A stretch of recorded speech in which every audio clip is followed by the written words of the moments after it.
Hi mga bibi!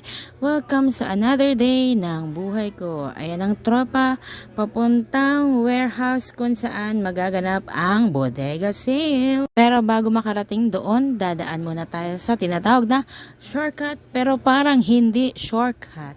Masikip ang daanan, hindi maluwag. Laking pasasalamat guys at nagkasya kami.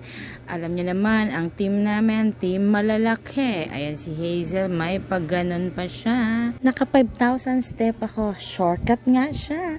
Andiyan si Hazel. Actually guys, pangalawang beses na naming magpupunta rito sa bodega sales. Nung nakaraan, sobrang dami rin. Kaya sugod kung saan may mura. Ayan ang bodega sales.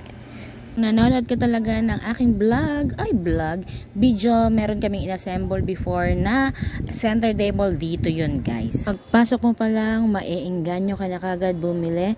Carpet yan guys na bagong bago. Ipa-flash ko sa screen kung saan matatagpuan itong bodega sale na to. Sa Happy Homes, sa may Casimiro Complex guys, naalabang sa Potter Road. Yung upuan na yan guys, 17,000 na lang pang malakasan. Pag malaki ang iyong bahay, malakas makayaman. Ito naman dating 16,400 for 920 na lang, 70% off guys. Halos lahat ng upuan dito 70% off. Nakuha yan ni Jenny ng aking tropa, tatlo ang kanyang kinuha. Ito yung leather na upuan. Alam ko sofa bed din to, 25,000, dalawa na yan.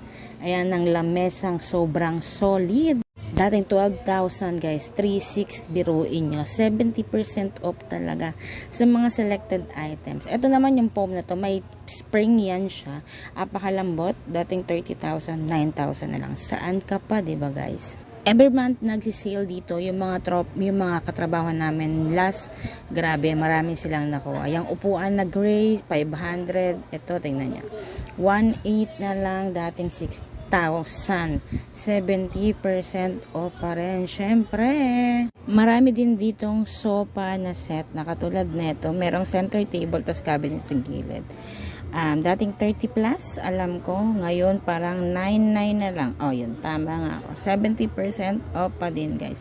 Madami sila dito. Yung mga katulad nito, center table, 70% off, 1,080, dating 3,600. Pag may mga damages, scratches, aayusin muna nila yon bago nila ibigay sa inyo. May pag-picture pa nga ang lola nyo sa salamin. Umupo pa nga, hindi pa nakontento. Humawak sa tiyan na napakalaki. Mga furniture to guys na galing mall na pinull out. Pero goods na goods pa talaga siya. As in, yung iba pinan-display lang, yung iba naman hindi na nabili. Katulad na itong lamesa na to, solid to, mapabigat. 2,000 na lang, parang good for 6 person. Ayun, iba pang klase ng lamesa na may glass sa ibabaw. Mura na yan guys, 2,100. Parang good for 4 or good for 6 din yan siya. Medyo maliit yan dyan sa part na yan. Busy yung mga katrabaho ko na magtingin-tingin. Akala mo naman may bibilihin. Charot. Pero ang aking tropa na si Jenny, nakabili talaga. Meron dito guys. And si Sergio Bell, busy, binili niya yan. Meron ako dito guys na gustong gusto. Bar counter siya na sobrang ganda. Nakuha rin ng aking kaibigan na si Jen. Katulad nito, upuan na pang office, yung mga nag-work from home, grabe. Solid na solid. Ito yun guys, o diba, nabivisualize ko na yan dyan ilalagay mga wine, mga alak ko, dating 19,100, ngayon 5,730 nakuha ng kaibigan ko, dyan sa may glass ang pangyayamanin na inumin, o diba, andyo dyan, ito pa rin yung sopa, hihiga pa dyan si Hazel, akala mo talaga. Nakakapagod mag-ikot-ikot guys, kasi ang dami, may sinasabi pa ako, hindi ko alam kung bakit ko na-mute tong part na to. May eksena pa ang lola nyo. Ayan. Ayan yung mag-a-assist sa inyo si kuya na napakabait. Ito guys, 2,000 plus. Ang 2,200. Napakagandang aparador nun. Oh, yan naman. Para kung si Madonna dyan, sabi ng aking katrabaho, lagay mo sa'yo, tignan natin. Di ba mga kalokohan talaga.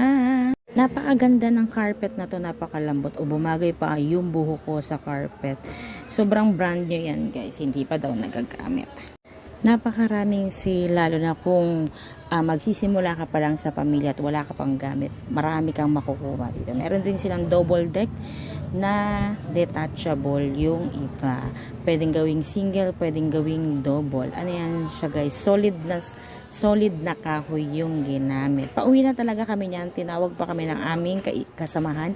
Hoy, pero hindi pa kayo nakikita. Ganon ang sabi. Bumalik ang mga kumari nyo. Alam nyo naman. O, diba? O, nahagip pa nga ng camera ko ang mga staff na natutulog. Kasi tanghaling tapat to guys. Break time nung pumunta kami dyan. Buti na lang pumunta kami ng break time namin. Kung hindi makukuha ng aking kaibigan yung magandang bar counter. Ayan, dumating na ang aming mga amo dyan. Ayan, si Hazel. Ubida-bida, tawa talaga siya kay Sir Jubel. Napakakwela talaga niya ni Sir Jubel. Kung gusto nyo guys din makapunta dyan, alam nyo na, pinost ko na dyan sa video ko kung saan banda